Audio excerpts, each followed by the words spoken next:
Pwede mong ihingi ng tawad lahat ng mga pagkakataon na naging mali yung desisyon mo. Pwede kang magdesisyon sa mga oras na ito na Panginoon, nais ko na maging kapaki-pakilabang ang buhay ko sa marami pang tao. Kung yan ang panalangin mo, bibigyan kita ng oras. Sige, kausapin mo ang Panginoon.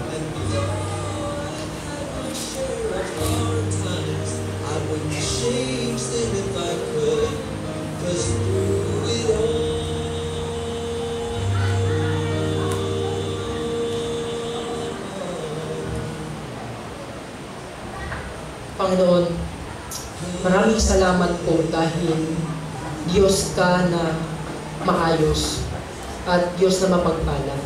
Naniniwala kami, Panginoon, ang buhay na ito ay regalo ninyo na dapat namin pangalagaan, dapat namin bigyan ng importansya.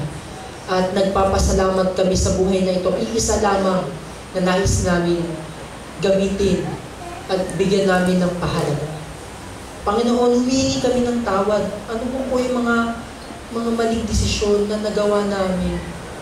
Ano man po yung mga bagay na hindi namin naintay sa oras ninyo? Ano man yung mga bagay na inuna namin kaysa sa iyo, Panginoon?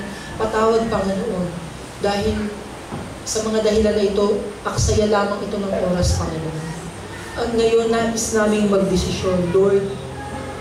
Gusto ko, Panginoon, pahalagahan yung buhay na ito.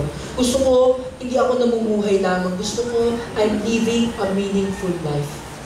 At para maging meaningful life ito, Panginoon, tulungan niyo po nawa ako na mag-abide sa inyo. Tulungan niyo po, Panginoon, na maging konektado sa inyo. Tulungan niyo, Panginoon, ako na magkaroon ako ng sapat na karunungan sa pagdidesisyon ko sa buhay. At hinihiling ko, Panginoon, na maintindihan ko na meron kang oras para sa lahat ng bagay. Maraming salamat po sa bawat isa na lumuhod. Papasalamat kami dahil nakita namin ang halaga ng buhay na ito.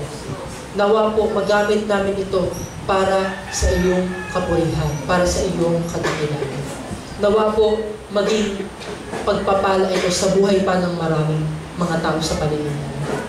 Ang lahat ng ito ay aming pinagpapasalamat at sa iyong papuri sa matamis na pangalan ng Panginoon Jesus. Amen. Amen.